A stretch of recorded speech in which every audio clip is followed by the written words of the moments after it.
Well, to kick things off, I would like to start by asking you, Professor. We're approaching the 20th anniversary of the beginning of the War on Terror, and Afghanistan is now, as we all know, governed by the same rulers as 2001, the Taliban. What is your overall assessment of this conflict, the War on Terror, coming to this day? Well, it's not very different from what I wrote 20 years ago, and what I'm interested to see finally hit the New York Times this morning. Their correspondent, Alyssa Rubin, who was in Afghanistan at the time, finally wrote what I and a few others were writing at the time and was ridiculed by the New York Times, namely that there were perfectly straightforward ways to deal with the immediate problem, which was Al-Qaeda, without a war, probably with the cooperation of the Taliban, who would have been happy to get rid of her. And as she points out now, 20 years too late, the Taliban were offering to negotiate. And the US responded by saying, she quotes Donald Rumsfeld, Defense Secretary, as saying, "We do not negotiate surrender." Okay? So we want to go in and smash things up. That's who we are. See if she was writing at the time. See if the New York Times was writing at the time. Few people were, and were ridiculed. But yes, that's the assessment. It was perfectly possible to proceed towards a negotiated arrangement. Might have worked, might not have worked. You don't know unless you try. But it was very plausible. And actually, the right answer was given, I think, by a very significant figure in Afghanistan, the leader of the most respected figure in the anti-Taliban Afghan resistance, highly respected figure, Abdul Haq. He wrote at the time, I quoted him, that the reason the United States is invading is in order to show its muscle and intimidate everyone. They don't care about Afghans. They're going to kill a lot of Afghans. They're going to undermine our efforts to overthrow the Taliban from within, but they want to show how tough they are. In other words, as Rumsfeld said, we don't negotiate surrender. We know how to smash things up. We're good at that. Okay, that was 20 years ago. Now, if you think about what's happening now, first of all, the almost instantaneous collapse of the Afghan army was perfectly predictable. I don't say this in hindsight. If you want, I can refer you to an interview a couple of months ago where I was asked what's going to happen. I said, of course, they're going to collapse, just as the Iraqi army collapsed as soon as they saw somebody in a pickup truck running towards them, waving a Kalashnikov. The officers ran away and the troops ran away after them. An imperial power can't construct an army that's going to fight against its own people. Okay? It's a shell army. Half the soldiers weren't even there. The others were hooked on dope. American soldiers who had been involved in training have been saying this for years. They come back very disillusioned. They say they don't care. We knew all along, all of us, that the so-called Afghan army was infiltrated by Taliban, who were there to get their training and to get American equipment. We know this from the simple fact that there were killings of American soldiers by Afghans. Who were they? Taliban infiltrators, of course. We may not like to say it, but the Taliban happen to be Afghans. They live in their villages. They come out when the time is to fight. If American soldiers come, they'll go back to their villages. Then they come back. We also may not like to say this, but who's the legitimate government of Afghanistan? There was a government when we invaded and overthrew it. Now they're back. Who's the legitimate government? A simple question.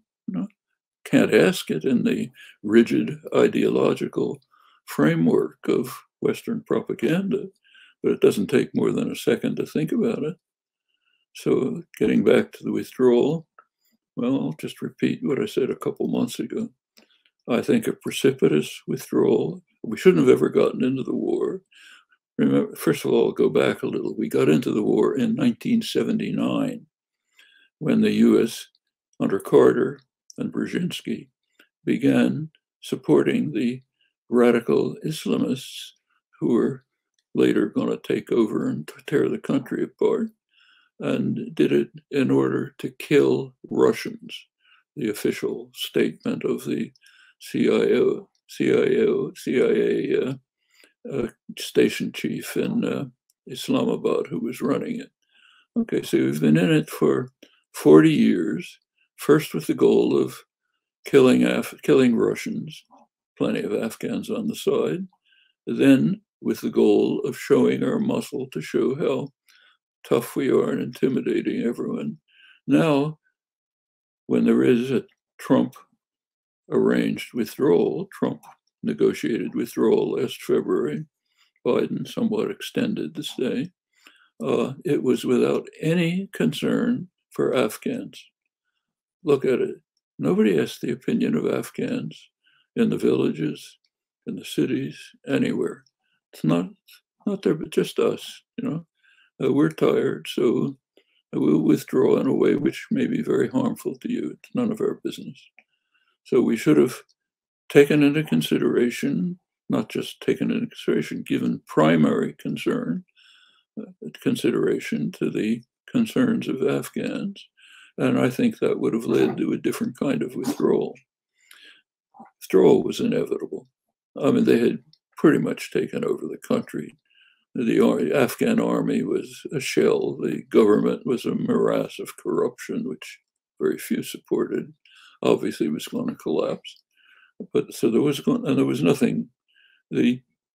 Another year, 5 years of intervention wasn't going to change any of that.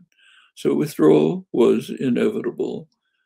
It could have been done in a way which allowed reconciliation to take place at the local level, accommodations, arrangements between Afghan groups could have been delayed until October, November.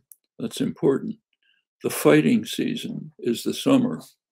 In the winter, everybody goes back home. It's too cold.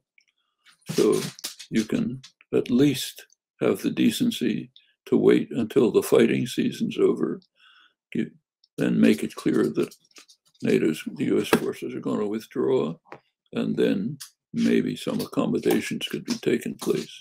There were, incidentally, Afghan peace forces, which we couldn't pay any attention to them, but they were there. I've been in touch with them. Good people, thinking about ways of local accommodations, other measures to try to move towards a least worst situation. Could have paid some attention to them. None of this was done. Of course, not by Trump, because he cared about nothing. Also not by Biden. And we now have a situation where it's a little strange what's happening, even on a logistic basis. There's apparently lots of people, thousands, at the Kabul airport who we control, which we can't seem to get out. European countries overwhelmingly have refused to take any refugees. The United States is taking a handful. I mean, it's just across the board, it's just shocking. Professor, people are interpreting this withdrawal of the US forces as a defeat. Do you believe that the United States really lost in Afghanistan, or was it a strategy for the military-industrial complex to profit? There was plenty of profit. We talk about $1 trillion, $2 trillion of expenses, but where did that money go? Most of it home. weapons, personnel, contractors. Most of that comes back home. So, I'm not saying that they fought the war for profit for military industry, but it didn't hurt them by any means. The money, if you take a look at just 2019, Trump's last year, the figures just came out on expenses. I think it comes to $1 million per American soldier, $20 for Afghan child education. What does that tell you about the nature of the war? Of course, that's the way it goes back all along.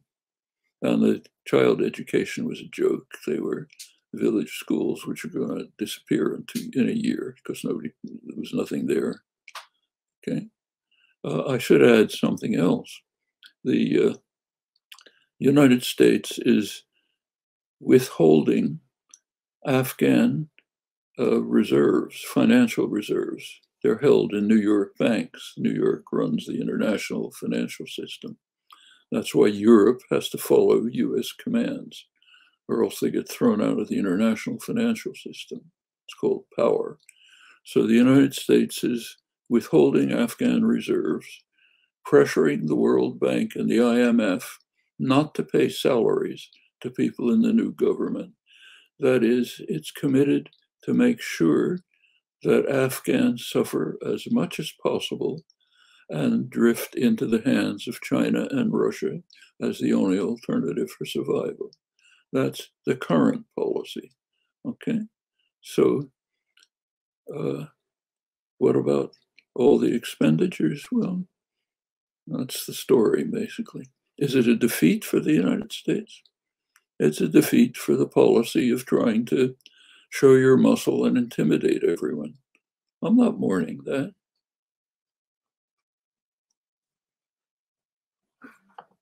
I'm sorry. I want to ask you now about what do you expect next for the US empire, for the United States empire? We see Afghanistan perhaps as a sign of crisis, but do you think the empire as a whole is in crisis? Not at all. The US has overwhelming international power. There's been talk about American decline for forever, but you have to remember that the elites are always wailing about how horrible the world is and how we're in terrible danger. I mean, you want to trace this back in American history, take a look at the Declaration of Independence. Nobody bothers to read it, but it's worth reading. Thomas Jefferson, one of the really seriously enlightenment figure. One of the charges against the King of England in the Declaration of Independence is that he unleashed against us the merciless Indian savages whose known way of warfare is terror and destruction. Jefferson wasn't an imbecile. He knew that what was happening was that it was the merciless English savages who had invaded the country and were attacking and exterminating the indigenous population. But the Declaration of Independence says we're just defending ourselves from the merciless Indian savages who are attacking us for no reason except that they're merciless. Okay? It's a strain that runs through the rest of history. And the United States is not unique in this respect. Okay, so yes, conjure up horrible enemies who are about to destroy us. Maybe even believe it. People who have their jackboots on other people's necks think they're in danger with some justification. People might not like it. So, but take a look at the American empire. The United States, well, just take military expenditures. The figures we have are from last year, Swedish Peace Research Institute. US, about $760 billion.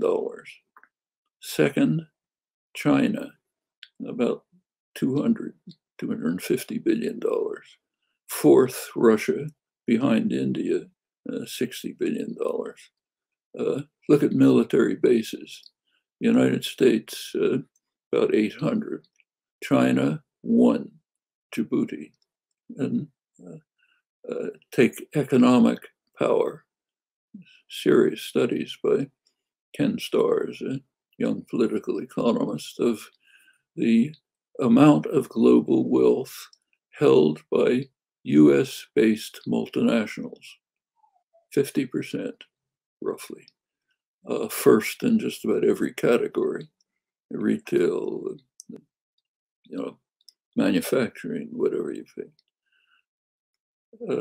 First, as far as take security, the United States claims to face threats. Where are the threats? Are they on the border of California, of New England? No, the threats are on the border of China and on the borders of Russia.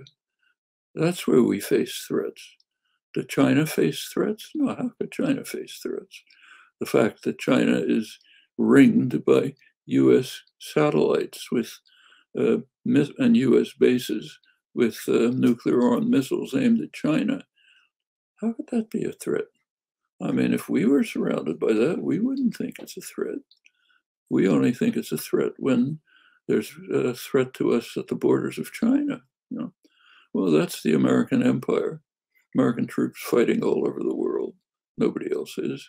The United States is the only country in the world, think about it, that can impose sanctions, which others must obey. When the United States imposes sanctions on Iran to punish Iran from the fact that we withdrew from the agreement, violating Security Council orders, but that's our prerogative. So when we withdrew from the agreement, we impose harsher sanctions on Iran. Europe is opposed to them. They don't like them, but they obey them for the reason I mentioned. If they don't obey them, they get kicked out of the international financial system. Is this empire? I mean, let's take Brazil. The United States didn't want Brazil. Brazil last year was very short of vaccines, you remember, and they were thinking of using the Russian vaccines, which, as far as we know, are about the same as the American vaccine, the Western vaccines. The U.S. pressured Brazil to refuse the Russian vaccines, and not only did that, but did it with pride. You want to read about it? Read the last Trump administration Homeland Security report, which describes how we deal with our security.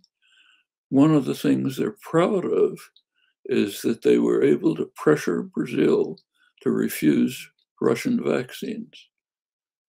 Another thing they were proud of was that they were able to pressure Panama, which was in the midst of a COVID crisis, to pressure them to kick out Cuban doctors who were helping in rural areas. Proud, not just do it, but be proud of it. Okay, those are minor examples, but look across the board. What's happening to the American empire? It's overwhelming in power.